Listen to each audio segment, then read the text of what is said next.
All right. Welcome to another edition of the Blunt Force Conservative Podcast. Uh, didn't plan on doing one today, but just had some things on my mind and thought I would chat a little bit with you. We're going to talk about the talking filibuster. There's this ongoing battle right now with John Thune and whether or not he will institute the talking filibuster. I'm going to talk a little bit about the history of that and how we got to where we're at. We're going to talk about John Cornyn. I have posted some things online about John Cornyn, been sharing some messages that I've seen from others with good friends of mine like Chris Salcedo over in Texas and what they're dealing with John Cornyn. I've got my thoughts on it with President Trump considering whether or not he's going to endorse Cornyn or Paxton or how he is going to play this hand. The other is how this dovetails into what we see over here in Mississippi and what I've observed with our elected representatives. And it is not unlike Texas.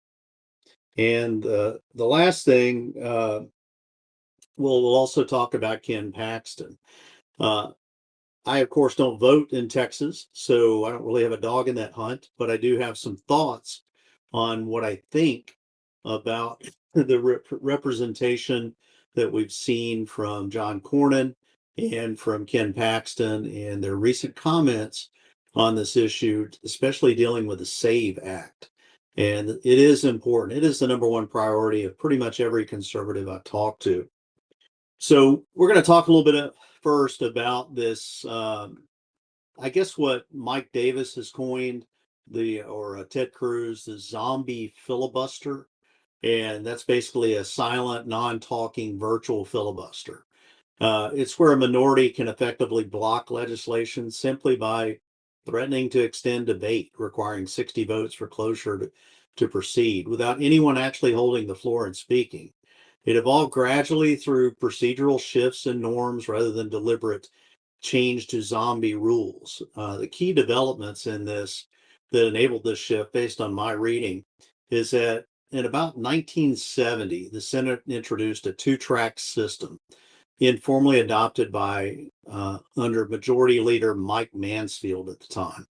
This allowed the chamber to set aside a filibustered bill and move on to other business on a separate track, rather than grinding the entire Senate to a halt. It reduced the pain of traditional talking filibuster for the majority, making it easier to accommodate threats of obstruction without forcing prolonged floor holding speeches. I think that actually took an arrow out of the quiver in doing something like that because you have to have the ability to continue debate and you have to also have that full threat that, okay, we're not going to get anything done until we talk about this.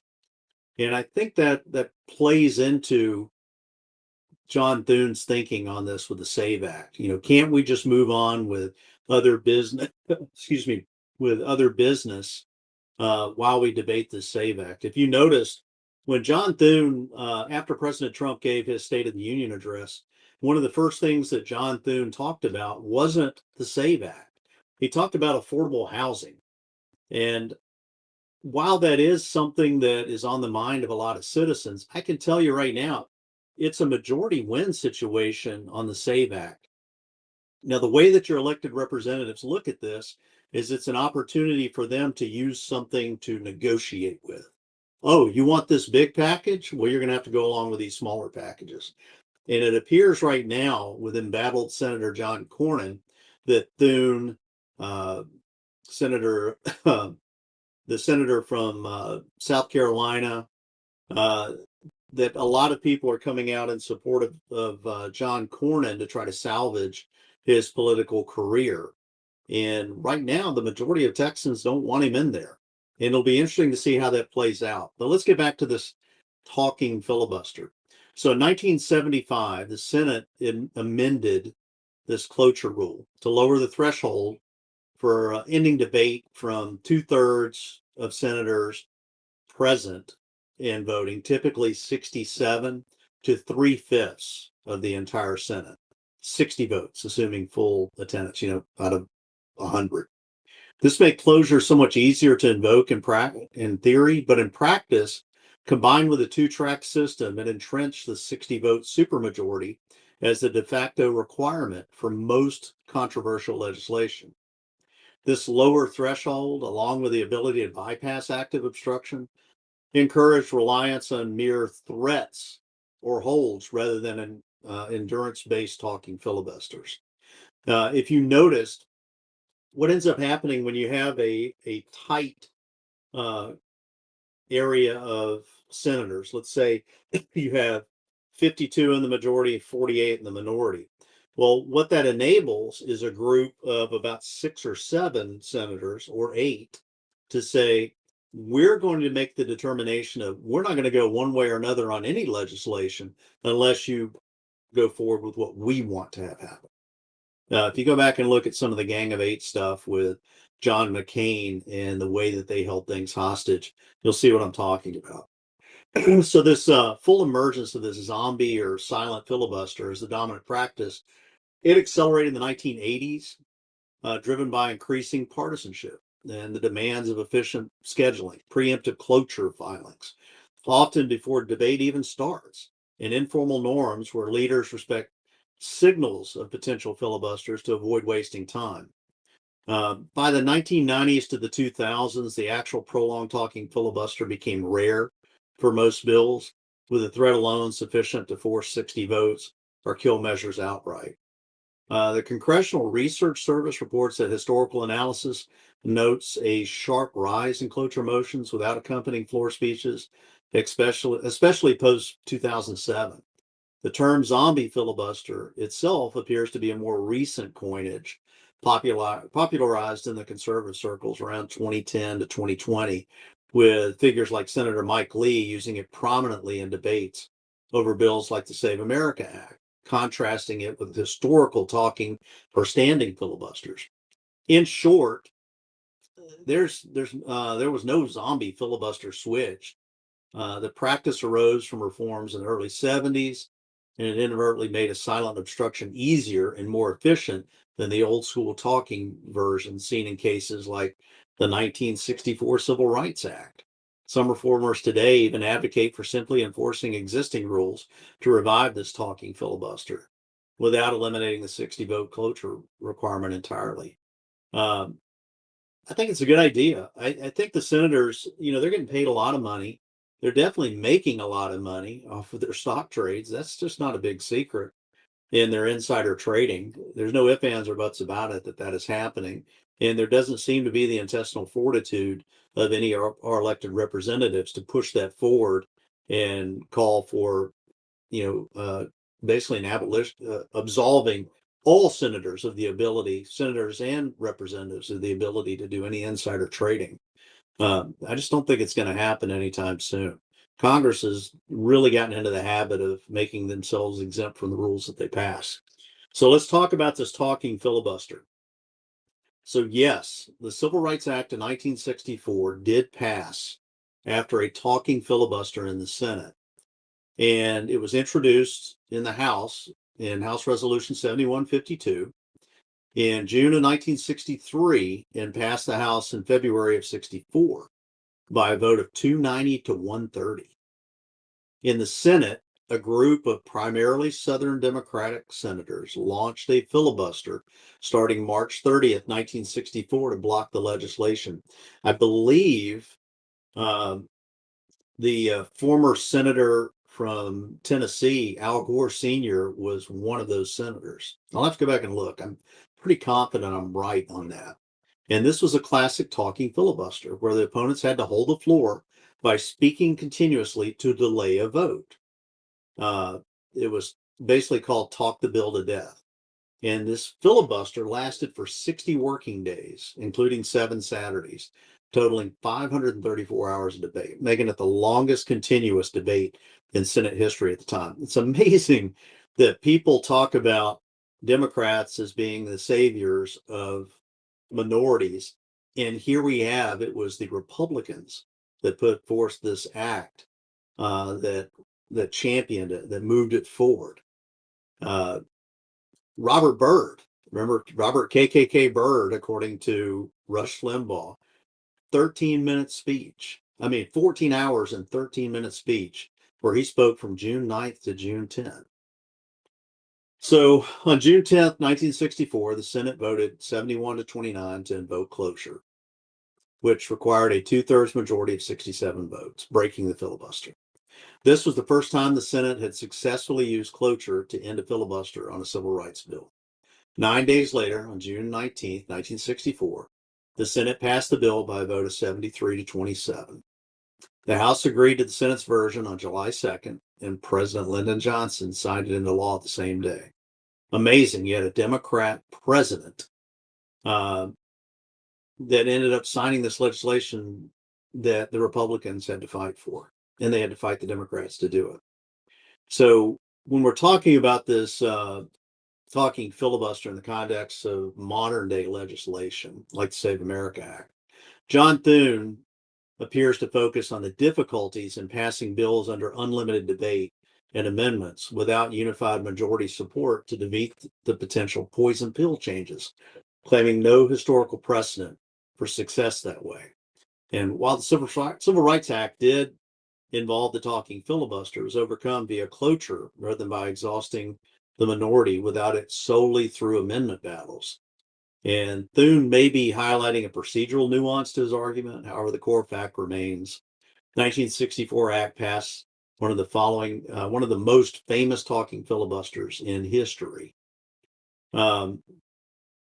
So this poison pill thing, I've mentioned to people as I've been approached about running for different offices. One of those is Congress, to potentially run against my congressman, Michael Guest. And I really, really entertained it here this past 2 years. However, with the birth of my granddaughter, or our granddaughter, and wanting to be around for the first 2 years, at least the first 2 years of her life, I don't want to be out on the campaign trail. I decided that it just now wasn't the time. I may revisit that in 2028. So stay tuned for that. I have promised my good friend Chris Salcedo that I would go on his show to make that announcement. So we'll see what happens here. So now we've got this issue where the SAVE Act, and whether or not it's going to be put up for a vote, that it's being used to negotiate between Ken Paxton and John Cornyn, and whether or not President Trump's going to endorse one of them. And I think that the individuals that thought they were going to be able to use this, that, hey, President Trump, if you go ahead and endorse John Cornyn, we'll get the SAVE Act on the floor and we'll get a vote on it. Not a guarantee that it would pass, but we'll get a vote on it. Well, Trump, master of the art of the deal, has turned that around and said, I'm not endorsing anybody until you pass the SAVE Act and get it to my desk. It's that important. The majority of the citizens want the SAVE Act. The majority of Democrats want the SAVE Act. The majority of independents want the SAVE Act. We want the SAVE Act. And John Thune is the only one standing in the way. It's the Republicans that are standing in the way. It's not the Democrats. I got to admire the tenacity of the Democrats. And I was talking to someone about this the other day. It's interesting that the Democrats are willing to use the power of the purse to get the changes that they want. They're holding up funding for DHS right now. You've got a lot of things in the media where they're talking about long lines, TSA long lines at airports to inflict that pain. The Democrats are willing to play that card. The Republicans are not. I don't know. I can't think of a time. I may have to ask Grok or ChatGPT, when was the last time the Republicans actually used a budgetary threat to withhold funding until their demands were met?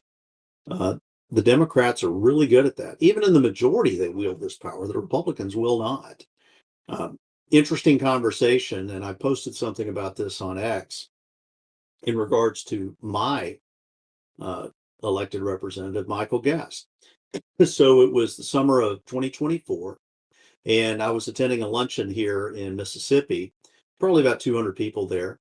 And Guest was up on the stage speaking, and this was right after the the attempted assassination of President Trump up in Butler, Pennsylvania. And I told Michael, I talked to him before he took the stage. I wanted to hear what he saw up at the crime scene. And I was looking forward to that speech. The thing I really wanted to talk about is, when are we going to hold the people at Secret Service and DHS accountable? And he, one of the things that he said was, well, we did impeach Mayorkas, but that was kind of moot because the Senate wasn't going to remove him. Well, I actually was against the impeachment of Mayorkas. I think a better way to handle things with DHS and their unconstitutional actions, especially at the border, would be to withhold their funding. Actually use the power of the purse. We hear these threats about it. And I have said time and time again, the Republicans are really good at echoing our concerns in media. They're really good at holding hearings and engaging in theater, but substantive action, they're really not good at it at all. And when he was up on the stage, I asked about that. I said, we know that the impeachment didn't do anything. It actually made him more popular in the Democrat circles. What about using something substantive? When are you guys going to do something substantive? And he talked more about impeachment, holding hearings, and people accountable. And I said, no, that's not what I'm talking about. I asked, when are you going to use the power of the purse? Why not just withhold the funding from the agency, the entire agency? That will get their attention. Look at what it's done right now at DHS. The Democrats are doing that, and it's getting the attention that's out there. People are complaining at the airports right now with these long TSA lines, but the Republicans just fail to do that, and I don't understand why. When I asked that question, before I could finish asking that question, clarifying my question to him about why won't you just withhold the funding? You got the power to do it. Before I could get those words completely out of my mouth, the chairman of the Mississippi GOP screamed at me across this room, telling me to let him answer the question. Let him talk, let him talk. I was letting him talk. The problem was he was filibustering. He wasn't saying anything. And it was just frustrating to hear that, but it was interesting to hear the leader of the party in the state of Mississippi yelling at me. And I know the guy. I've never had a problem with him before. We just disagreed on some issues, but not to the point that I would ever scream at him across the room. I did pass the message on to my congressman that tell the chairman of the Mississippi GOP I wouldn't do that again. That was a mistake to do that, because it did several things. It made the congressman look weak, that he can't handle himself on the debate stage. And we weren't debating. I asked him a question. I was petitioning and seeking redress of grievances with my congressman in an open forum, in a public setting, in front of other witnesses. I wasn't being hateful, mean, belligerent, any of that. So I had a huge problem with that. That led me to asking the questions this past weekend, and we're going to get back to Paxton and Cornyn here in a second. This past weekend, I attended a breakfast over in Rankin County in Mississippi, and guest was there. So was Senator Cindy Hyde-Smith. She gave a 20-minute speech up there lauding Trump, talking about great things that Trump has done, not really saying anything about her career, which I didn't get a chance to ask her a question. She didn't open up the floor to questions. I wasn't going to bully my way in. I would have liked to have had a few minutes with her just to ask her, what would you say you do here? I do my homework on these things. Cindy Hyde-Smith is a senator of Mississippi, has had 20 bills that she authored and sponsored since she's been a senator, since she was appointed to be senator in 2018. Out of those 20, only 4 have passed and been signed into law. And one of those dealt with just renaming a building. The others were inconsequential. So are we getting our money's worth out of Cindy? She's had some photo ops with Trump. He seems to like her. I'm not a fan. I haven't looked into who's running against her, if there's a primary candidate. But I would entertain looking at somebody else. But I did ask Michael Guest, because there was a vote that came up about disclosing the information from this slush fund that paid out on complaints against members of Congress. And I asked him about why he voted against it. He and the other 3 Republican representatives in the state of Mississippi also voted against it. Mike Ezell and Trent Kelly, that's up north, voted against it. Some of it, I do agree with the answer that guest gave me. There was Nancy Mace's bill that she was putting out would have made them disclose things that were still in the process of being investigated and adjudicated. I'm a big fan of due process, and I don't believe in putting that raw information out there. And you may unfairly taint someone by putting that information out there. But once the case is adjudicated, I think it's game on. You got to let the citizens in the realm of transparency know what's going on with their elected representatives.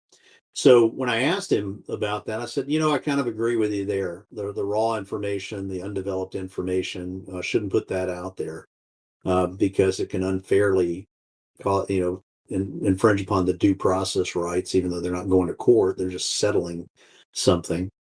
Um, I asked him, I said, would you support the ones that are adjudicated of just putting the information out there on cases that have been resolved, the money's been paid out, or they finally settled and the money's going to be paid out? He said, absolutely. If somebody put that bill up there, I would support that. And I said, well, then why don't you just put one up?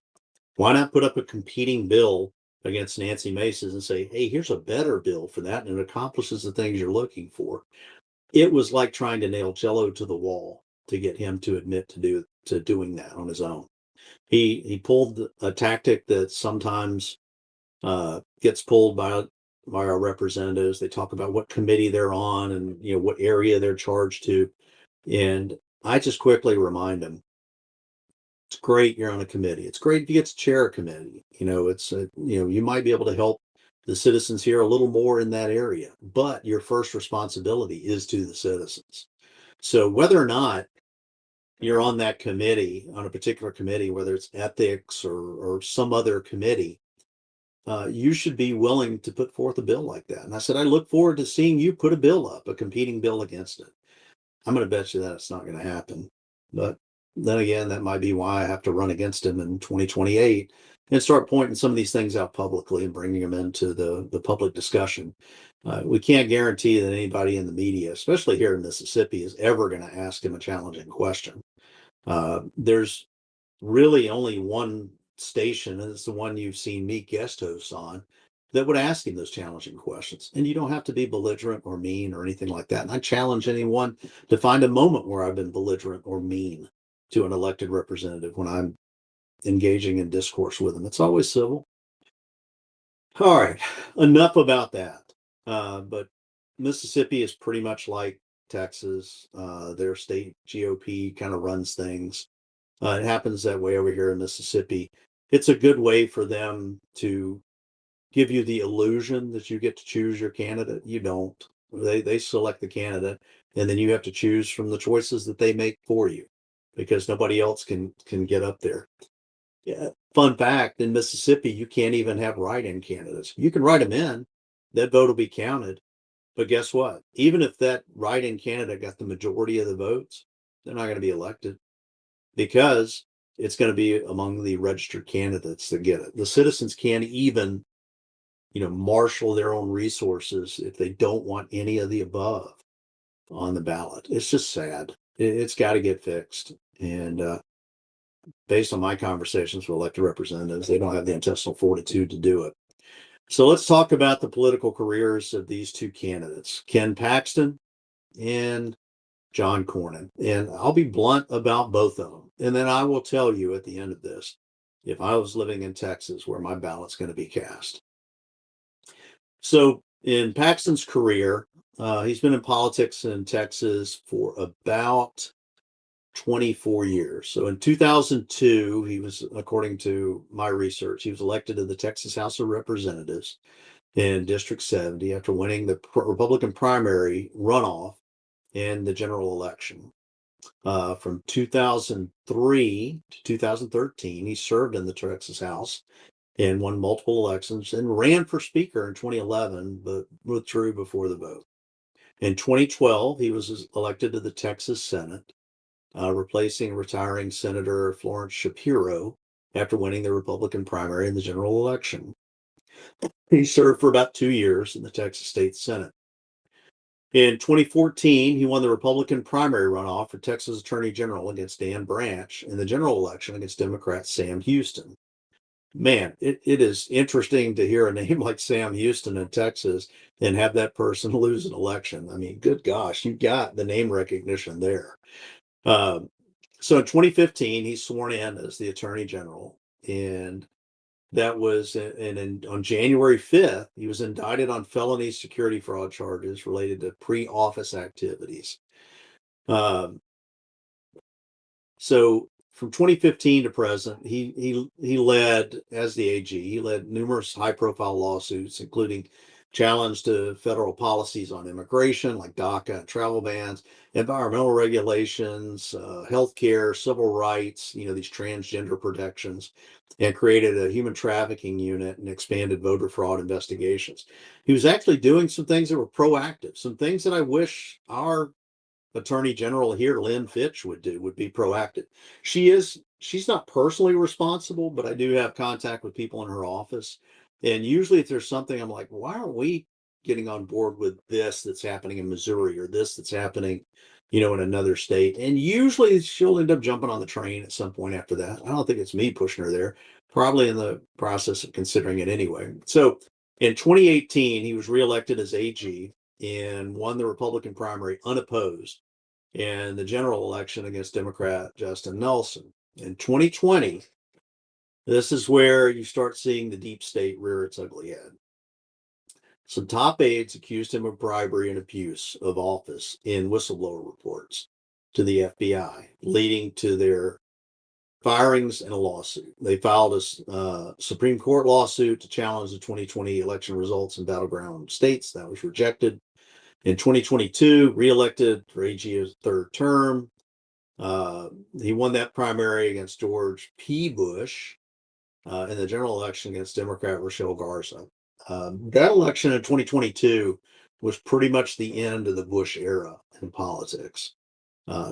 Although Trump pretty much put a nail in the coffin of Jeb Bush's political career, the fact that George P. Bush could not get elected in a statewide office in Texas was very telling that the Bush era was over with. So in 2023, now we're into the Biden administration, and you've got some deep state Republicans in Texas. He was impeached in the Texas House on May 27th on 20 articles, including bribery and abuse of office. He was suspended from his duties and later acquitted by the Texas Senate on September 16th, and then they reinstated him. So he was out of office from May, suspended from May until September. So in 2024, the security fraud charges were resolved via pretrial agreement, restitution, community service, ethics, training, no guilty plea, and a federal corruption probe closed without changes. So the Democrats closed their federal probe against him in 2024. This is before Biden left office.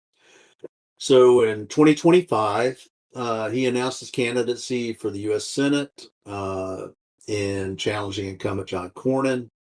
And the whistleblower lawsuit resulted in a $6.6 million judgment against his office in April, and the appeal was dropped in July. So the citizens of Texas had to pay the lawsuit against those whistleblowers. 2026, he advanced to the runoff in the March 3rd Republican primary for U.S. Senate against Cornyn, and that's scheduled for May 26. So we will see what happens on May 26. So now let's take a look at John Cornyn's career.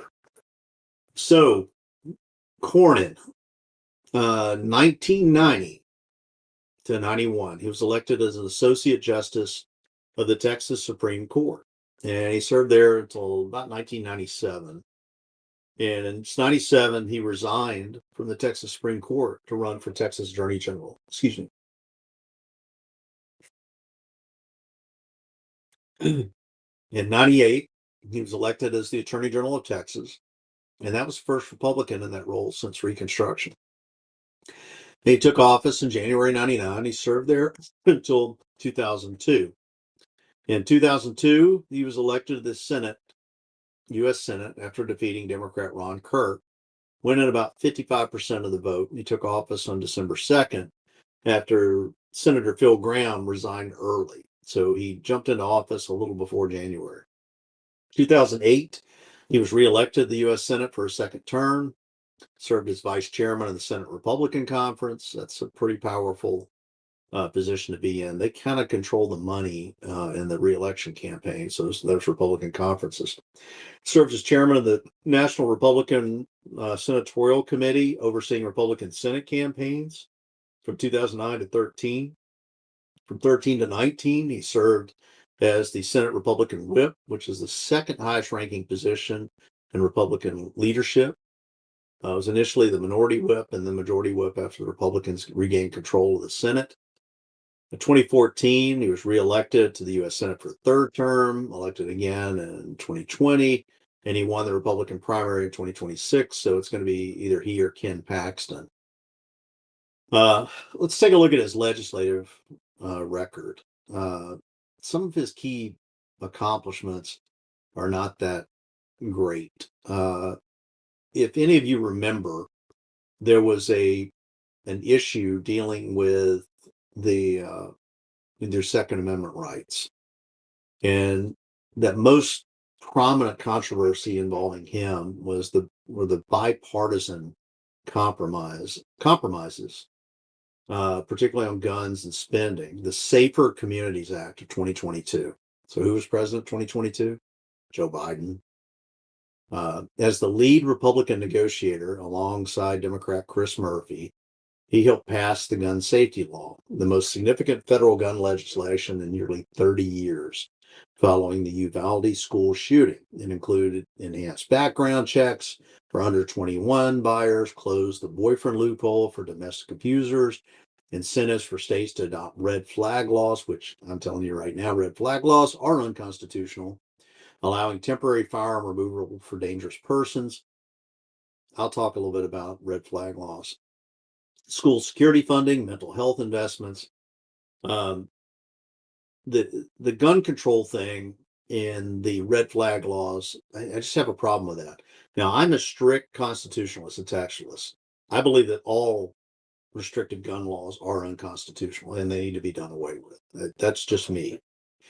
And when I hear the term red flag law, and this is something I had a problem with Pam Bondi about because she was pushing it in Florida, it bypasses your due process rights. It gives the opportunity during a preliminary inquiry, a preliminary investigation for somebody like a judge or law enforcement or a health professional to say you're a danger to society, and until we can get this resolved, for the safety of the entire community, we're going to take away all of your guns. It's not just the gun that you have on you. If they took you into custody, they're going to go to your house and they're going to take away all your guns and ammunition. That is literally what the red flag laws do.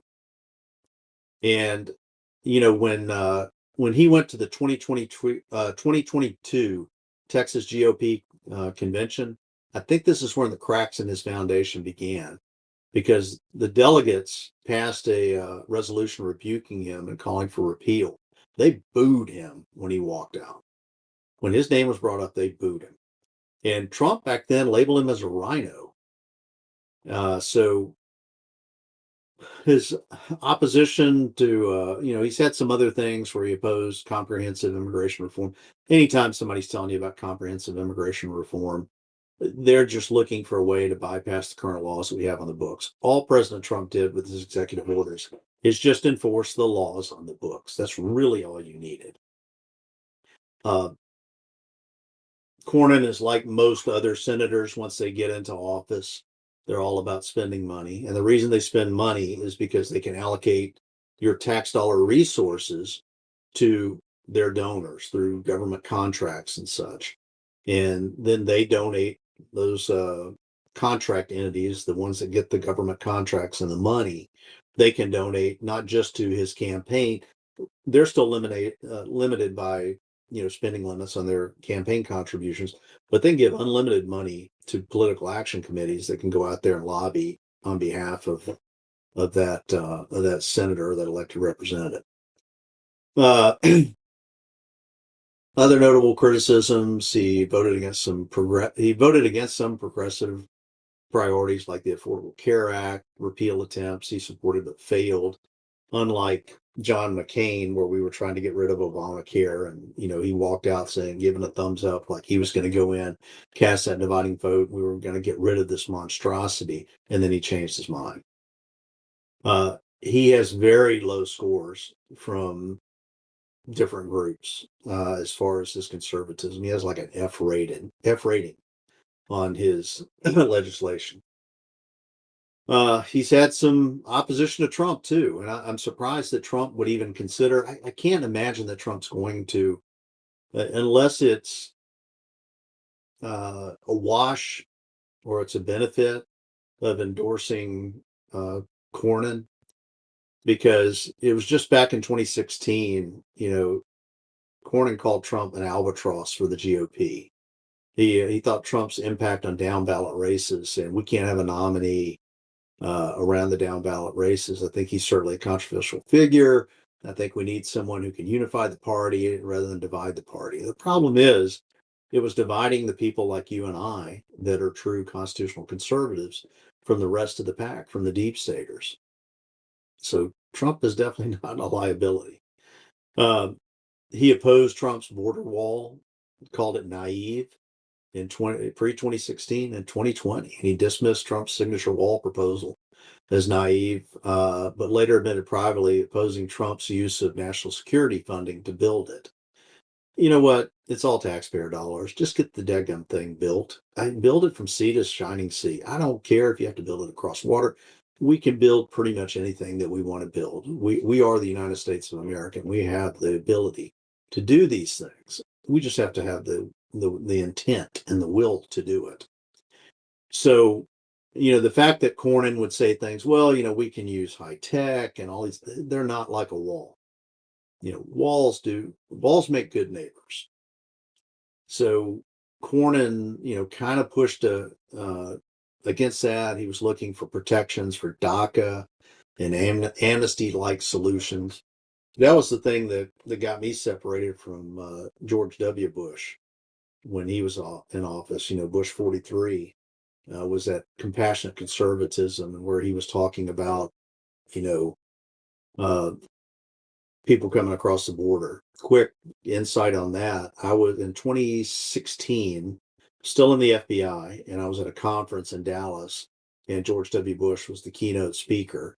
And we weren't allowed to take any recording devices in. We couldn't take our weapons in. So I sat in an overflow room. As an FBI agent, I'm not giving up my weapon. I don't give a crap what, your protocols are. We're not going to have an FBI agent that's going to be out there and, taking pot shots at the president. The fact that the Secret Service would keep them from doing that, I think that's a stupid rule.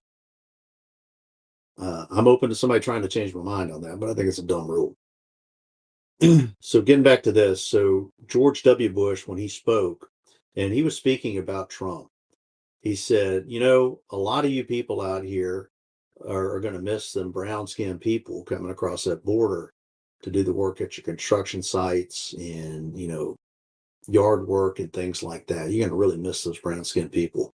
I thought that was one of the most racist things I've heard from a former president.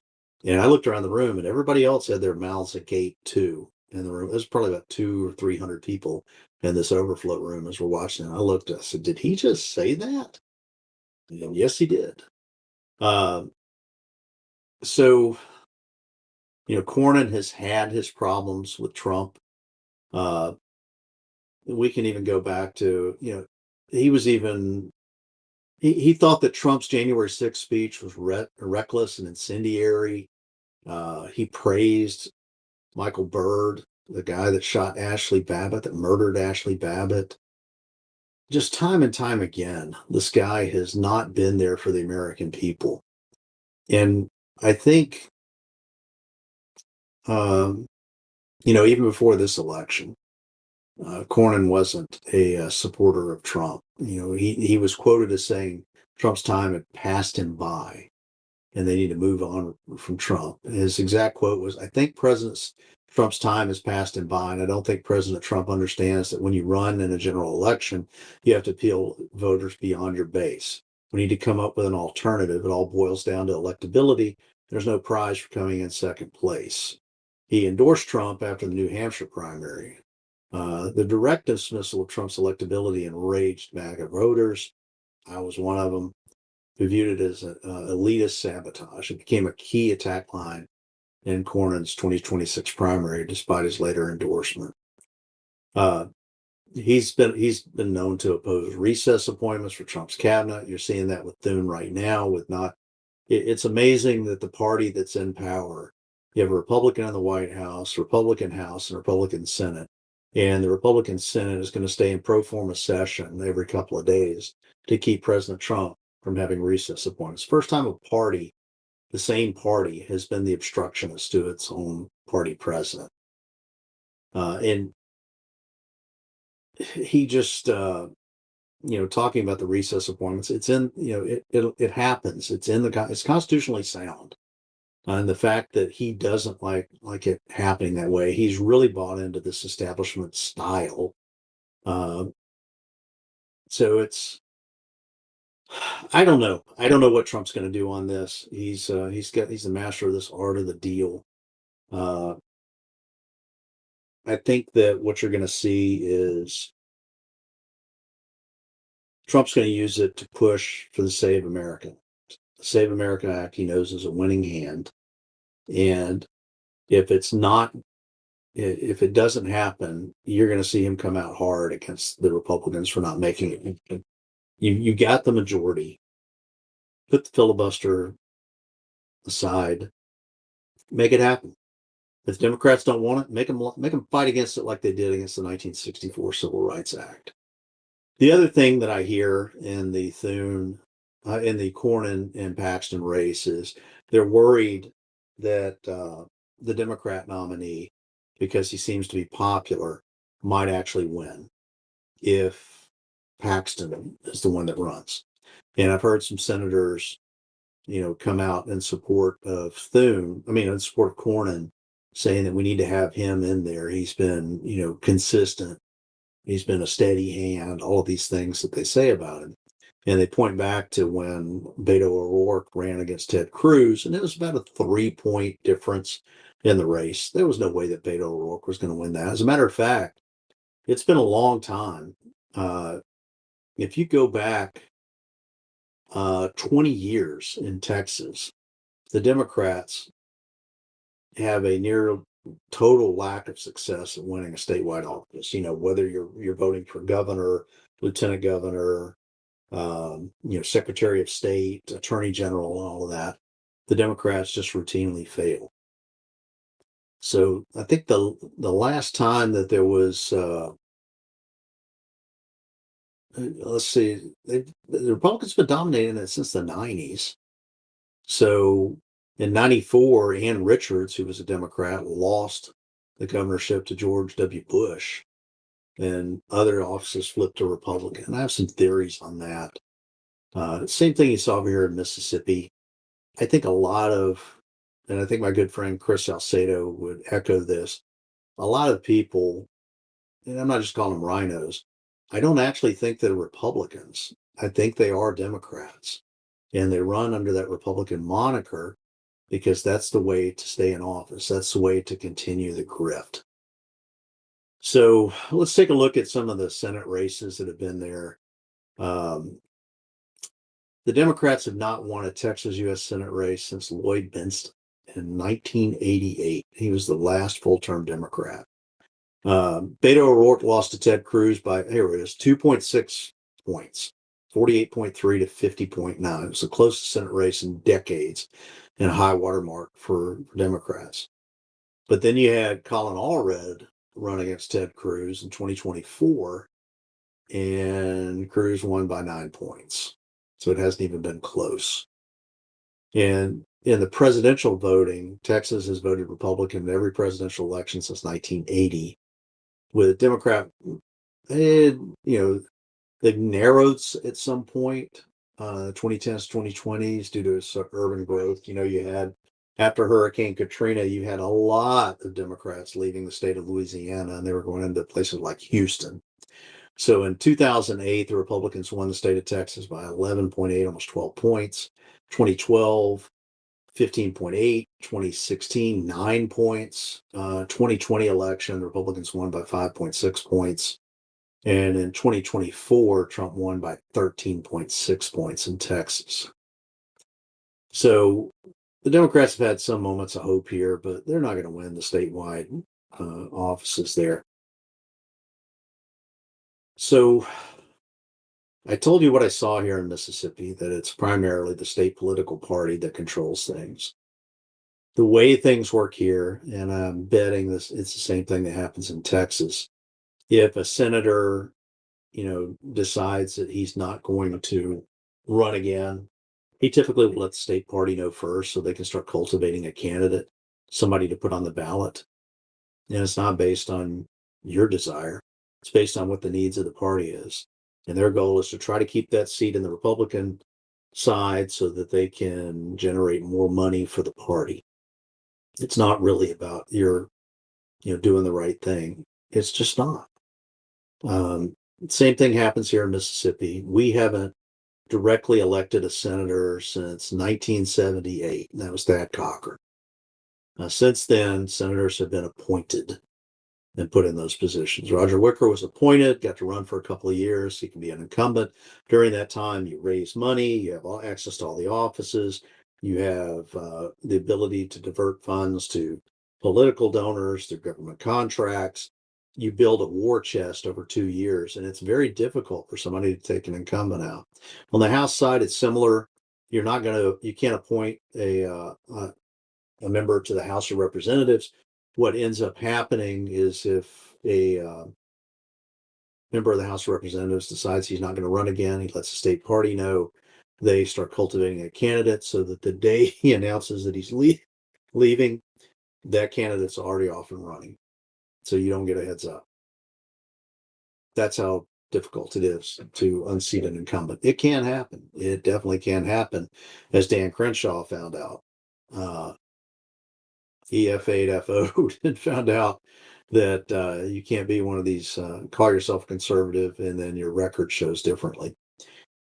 That's all I really wanted to talk about tonight. I just wanted to jump out here. I made some notes every now and then when I get a moment to just sit and kind of reflect on what's going on in the news.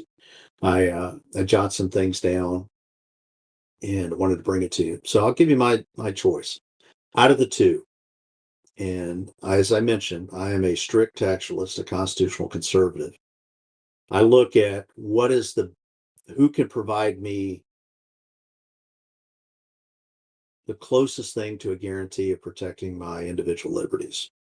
And I looked at the recent statements between Cornyn and Paxton as it dealt with the Save America Act. Paxton's coming out and saying, I support the Save America Act. I will vote for it if it gets to the floor. Paxton is saying that he's willing to drop out of the race if they'll get it passed and get on to the president's desk. He's willing to end that political career to do the right thing. I'm not hearing the same thing from John Cornyn.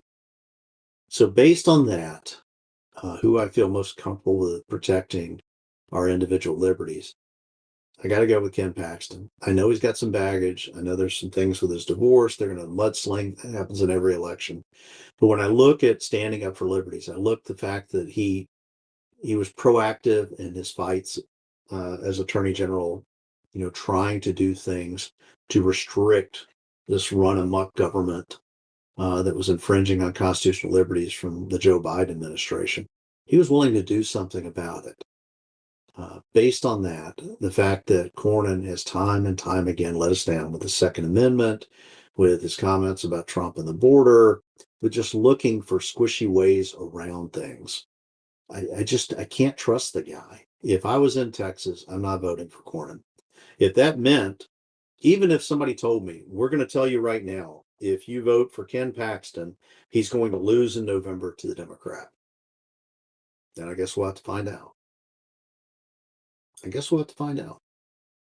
But if a Democrat wins that, it's not the fault of Ken Paxton. It's the fault of the voters for not holding their representatives accountable, for not doing the things that I've done since retiring from the FBI, and especially when I saw the overreach and the clear infringement on our constitutional rights in 2020. I started speaking out.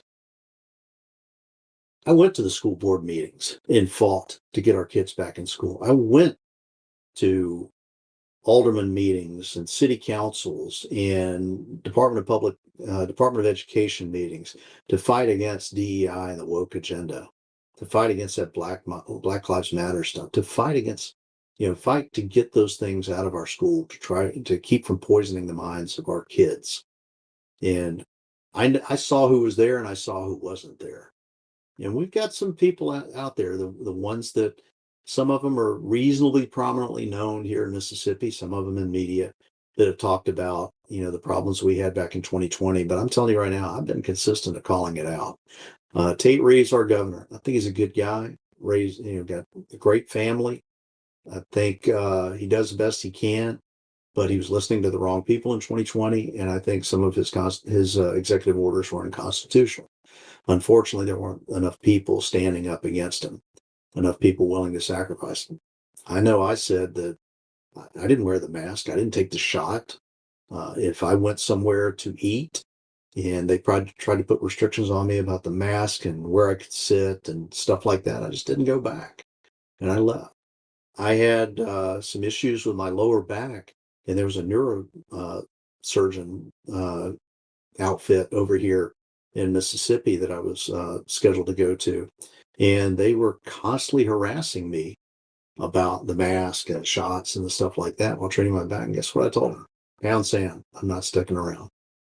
I'll deal with it on my own. If I have to drive to Alabama or drive down to the panhandle of Florida to be treated, I'll do that rather than go here. I got great insurance. I'll take that insurance money with me. And you know what? They left me alone. It just takes time to stand up for yourself. So before I get off this podcast today, and I want to thank you all for taking the time to listen to me, the 3 or 4 people that are probably listening in. It's amazing. Sometimes when I post these things, I'll have like 25 or 50 views. I'll wake up the next day and I got 1,000, and I appreciate all of those views. Share it out there. You can find me on X at the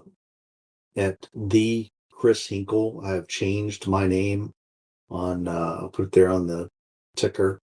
I've changed my name on X from the Blunt Force Conservative at the Blunt Force Conservative, or at BF Conservative, to at the Chris Hinkle. It was on the recommendations of a good friend of mine that's been doing a lot of media hits.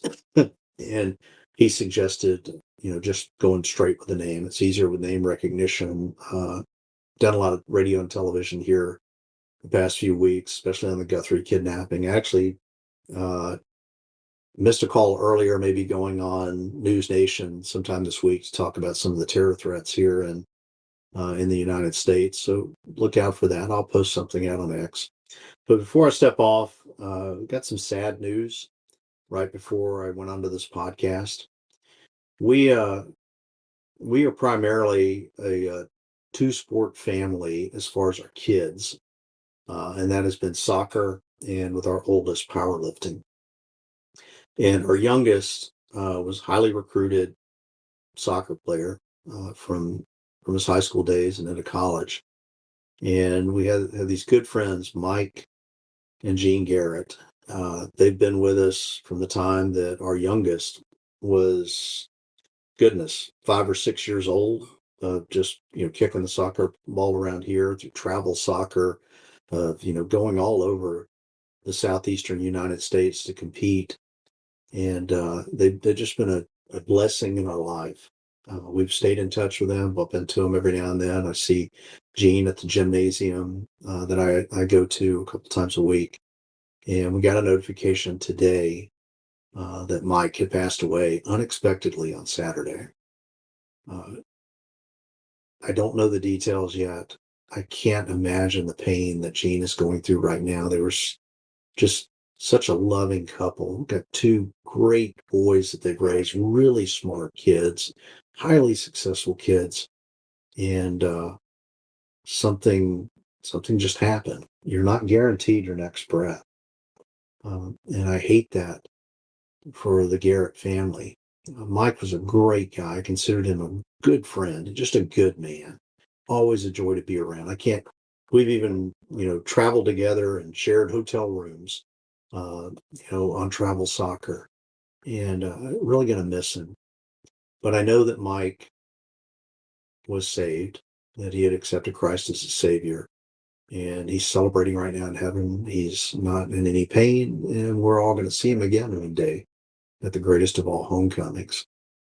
So I think Mike will want me to pass along to you that if you don't know Christ as your Savior, please take the time to get to know Christ, accept him as your Savior, confess your sins, uh, accept this grace that he's got of eternal life, of signing your name in the Lamb's Book of Life and spending eternity in heaven.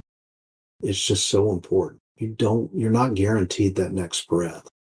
So don't waste time on that. If you want to, you can direct message me on X. I will pray with you as you take your journey and your steps into salvation. It is that important. All of our children have taken that path. I've taken the time to sit and pray with them as they've accepted Christ as their Savior. My wife, same way, my dad. My mom passed in 2022. I know she's in heaven right now. I thank Christ every day for healing her completely in 2022. And I say, tell her I love her and I'll see her soon. So, Mike, I'm going to miss you. I'm going to miss you around soccer. Going to miss bumping into you. Always got a smile on your face. Always such a happy guy. And prayers for Jean and their kids. I can't imagine what they're going through. So if you take the time, pray for them, pray for yourself, reserve that spot in heaven. Reach out to me if you want to, at the Chris Hinkle on X. You can DM me and we'll talk and pray. Thanks for listening in. I'm going to try to do more of these. I've got some extra time on my hand this week as things pop up in media. I may pop on here from time to time and just put some comments out there. Good luck to Ken Paxton coming up in May for this runoff. I hope he is successful. I think he'll be a better senator than John Cornyn. He'll represent the citizens better. We've got to hold these people accountable. If you get a chance, reach out to John Thune. Put the Save America Act up there. I don't want to hear anything else from John Thune except we're putting forth the Save America Act. Whether it passes or fails, at least we'll know where people stand. Let's put it on the floor. But thank you again. God bless you, and God bless the United States of America. And we'll see you again on this podcast. I'm Chris Hinkle. I'm your blunt force conservative, still undefeated on the constitutional debate stage, taking